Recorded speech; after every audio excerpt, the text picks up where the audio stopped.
2018 সাল কলকাতার জি বাংলার একটা স্টেজ, লক্ষ লক্ষ দর্শক টিভির সামনে বসে, আর সেই স্টেজে দাঁড়িয়ে আছে বাংলাদেশের একটা ছেলে, যার গলা থেকে বের হওয়া প্রতিটা সুর পুরো হলকে থামিয়ে দিয়েছিল। জাজরা উঠে দাঁড়িয়েছিল, দর্শকরা চোখের পানি মুছেছিল, আর বাংলাদেশে বসে কোটি কোটি মানুষ গর্বে বুক ফুলিয়েছিল। সেই ছেলেটার নাম মাইনুল হাসান নোবেল। কিন্তু আজ সেই একই নোবেল বাংলাদেশের সবচেয়ে বিতর্কিত মুখগুলোর একটা। আমাদের সোজা করার জন্য বাংলাদেশের গণপ্রজাতন্ত্রী সরকারের আইন আছে, আইন সোজা করবে। ধর্ষণের মামলা, ব্ল্যাকমেইল, বারবার গ্রেফতার, মাদকাসক্তি, একের পর এক বিয়ে ইত্যাদি। তাহলে প্রশ্নটা হলো, কেন করছে তিনি এসব? তার এই ব্যাটম্যান হয়ে থাকার পেছনের আসল গল্পটা কি? একটু খেয়াল করে দেখবেন, যতবারই তিনি গ্রেফতার হয়েছেন তার কোনোবারই তার মুখে একটুও অনুতপ্তের ছাপ দেখা যায়নি। তাকে দেখে মনে হচ্ছিল সেই পুরো বিষয়টাকেই এনজয় করছে। তো আপনার কি মনে হচ্ছে, নোবেল ম্যানের এই পতনটা কি তার অনিচ্ছাকৃতভাবে ছিল, নাকি শুরু থেকেই এই ধ্বংসের বীজ তার মধ্যেই ছিল? মাইনুল আহসান নোবেল। নোবেলের জন্ম গোপালগঞ্জে। বাবা ছিলেন পরিবহন ব্যবসায়ী, মানে টাকা পয়সার তেমন অভাব ছিল না, কিন্তু ছেলেকে সামলানোর অভাব ছিল প্রচুর। ছোটবেলা থেকেই নোবেল ছিল সেই টাইপের বাচ্চা, মানে একটু বেশি নিজের মতো, সহজ ভাষায় যা মন চায় তাই করে, কারো কথা শোনে না। এটা বোঝা যায় তার স্কুল জীবন দিয়ে। একটা দুইটা না, তাকে ঢাকা, খুলনা, গোপালগঞ্জ মিলিয়ে একের পর এক স্কুল বদলাতে হয়েছে। শেষমেশ কি হলো, একদিন মারামারি করে স্কুল থেকে টিসি নিয়ে বের হয়ে গেল। তখন পরিবার ভাবলো দেশে থাকলে ছেলে আরো বিগড়াবে, তাই পাঠিয়ে দিল ভারতের দার্জিলিং হিমালি বোর্ডিং স্কুলে। সেখানে ক্লাস 9-এ ভর্তি হলো নোবেল। কিন্তু সেখানে পাহাড়ি স্কুল তার আর ভালো লাগছে না, তাই এরপর গেল কলকাতায়, এবং সেখানে হাজরার একটা স্কুলে ভর্তি হলো। আর সেখানেই তার জীবনে এলো এক নতুন চ্যাপ্টার, মিউজিক। কলকাতায় বন্ধুদের সাথে আড্ডায় প্রথমবারের মতো নোবেল হাতে তুলে নিল একটা গিটার, আর সেই মুহূর্তে এসে বুঝে গেল এইটাই তার জায়গা। এরপর থেকে গান, গিটার, সুর এগুলোই হয়ে গেল তার দুনিয়া। পড়াশোনা সেটা ততক্ষণে শেষ। 2014 সালে কলকাতার পাট চুকিয়ে দেশে ফিরে এলো নোবেল, এবং বাবা মাকে ডেকে সরাসরি বলল, আমি চাকরি করব না, জেমস না হতে পারি কিন্তু নোবেল হব। মানে সে পড়াশোনা ছেড়ে পুরোপুরি মিউজিক নিয়ে থাকতে চেয়েছিল। তবে বাবা মা এতে বাধা দিলেন, বোঝানোর চেষ্টা করলেন, কিন্তু নোবেল সে এরপর আর কারো কথা কানে নেয়নি। দেখেন, এই যে স্বভাব, কারো কথা না শোনা,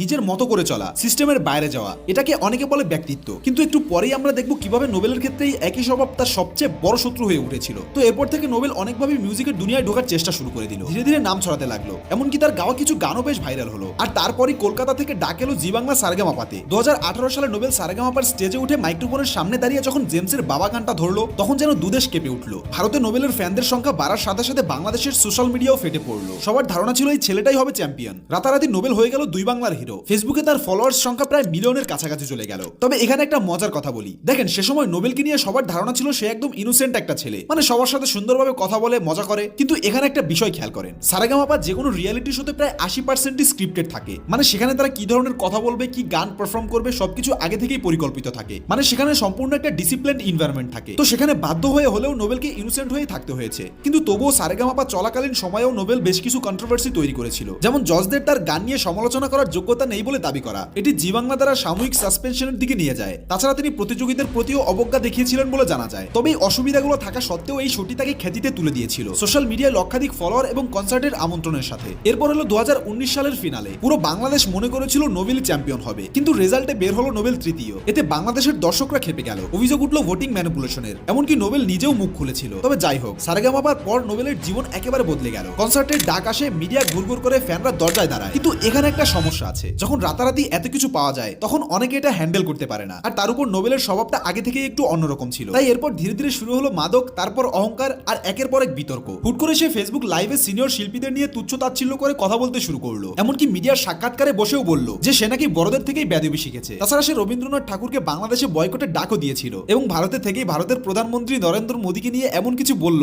যে ত্রিপুরা পুলিশ তার বিরুদ্ধে মামলাও করে দিল। তাছাড়া যে জেমসের গান গেয়ে সে এতটা ফেমাস হয়েছিল, তাকেও প্রতিনিয়ত ট্রোল করতে সে একটু দ্বিধাবোধ দেখায়নি। এরপর 2023 সালে কুড়িগ্রামের একটা কলেজের অনুষ্ঠানে নেশাগ্রস্ত অবস্থায় মঞ্চে উঠে অসংলগ্ন কথা বললে খেপে যাওয়া দর্শকরা পানির বোতল আর জুতাও ছুঁড়ে মেরেছিল। ভাবুন, একজন মানুষ যে মাত্র কয়েক বছর আগে সারেগামাপার স্টেজে দাঁড়িয়ে পুরো হলকে থামিয়ে দিয়েছিল, সে এখন মঞ্চ থেকে জুতা খেয়ে নামছে। তবে এই ট্রান্সফরমেশনটার পেছনেই লুকিয়ে আছে তার সব থেকে বড় সত্য। দেখেন, নোবেলের এই আচরণগুলো নিয়ে অনেকেই ভাবতো ছেলেটা হয়তো পাগল হয়ে গেছে, কিন্তু সত্যিটা আরো জটিল। সে পাগল ছিল না, সে ছিল নিয়ন্ত্রণহীন। মাদক, খ্যাতি আর কারো কাছে জবাবদিহিতা না থাকা, এই তিনটি জিনিস একসাথে হলে যা হয়, নোবেলের ক্ষেত্রে ঠিক সেটাই হয়েছিল। তাছাড়া নোবেলের ব্যক্তিগত জীবন নিয়ে কথা বলাটাও আজকাল কমপ্লিকেটেড, কারণ এই গল্পে আছে একাধিক নারী আর একাধিক বিয়ে। এতদূর পর্যন্ত না হয় কিছুটা ঠিক ছিল। তবে 2019 সালে চট্টগ্রামের একজন তরুণী পাঁচলাইশ থানায় নোবেলের বিরুদ্ধে ধর্ষণের মামলা মামলা করলেন, আর এতেই প্রথমবারের মতো নোবেলের নাম এলো আইনি ঝামেলায়। কিন্তু তখন সেটা খুব বেশি আলোচনায় আসেনি, কারণ নোবেলের ফ্যানরা উড়িয়ে দিয়েছিল। ফ্যানদের ধারণা ছিল এটা নিশ্চয়ই মেয়েটার নোবেলকে নিচে নামানোর একটা কৌশল। তবে 2023 সালে নোবেলের বিরুদ্ধে আবার আসে প্রতারণার মামলা। টাকা নিয়ে কনসার্টে যাওয়ার কথা বলে যায়নি নোবেল। কিন্তু এটাও ছিল ছোট ঘটনা। বড় ঘটনা এলো তারপরেই। ডেমরা থানার একটা মামলা। অভিযোগ ছিল বিয়ের আশ্বাস দিয়ে একটা কলেজ ছাত্রীকে গুলশানে ডেকে এনেছিল, তারপর 7 মাস ধরে ডেমরার একটা বাসায় আটকে রেখে নির্যাতন করেছে, আর পুরো বিষয়টা নিজের ফোনে ভিডিও করেছে। এমনকি সেই ভিডিওটা দেখিয়ে মেয়েটাকে ব্ল্যাকমেলও করেছে বলে শোনা গিয়েছে। এরপর পুলিশ যখন ডেমরায় যায়, নোবেল সেটা টের পেয়ে সীমান্তের দিকে পালিয়ে যাওয়ার চেষ্টা করেছিল, কিন্তু পালানোর আগেই ধরা পড়লো। আর 2025 সালের ডিসেম্বরে আদালতের চার্জশিট দাখিল হলো। অভিযোগ ছিল অপহরণ, ধর্ষণ আর নারী নির্যাতন। তাই এবছর ফেব্রুয়ারিতে নারায়ণগঞ্জের সিদ্ধিরগঞ্জ থেকে তাকে আবার গ্রেফতার করা হয়। এবারের অভিযোগ বিয়ের প্রতিশ্রুতি দিয়ে একটা মেয়েকে স্টুডিওতে আটকে রাখা, যৌন হেনস্থা, আপত্তিকর ভিডিও তৈরি করার চেষ্টা, আর 13 লাখ টাকার বেশি হাতিয়ে নেওয়া। তবে পরে আবার জামিন। এটা আসলে একটা প্যাটার্ন হয়ে গেছে, মামলা, গ্রেফতার, জামিন,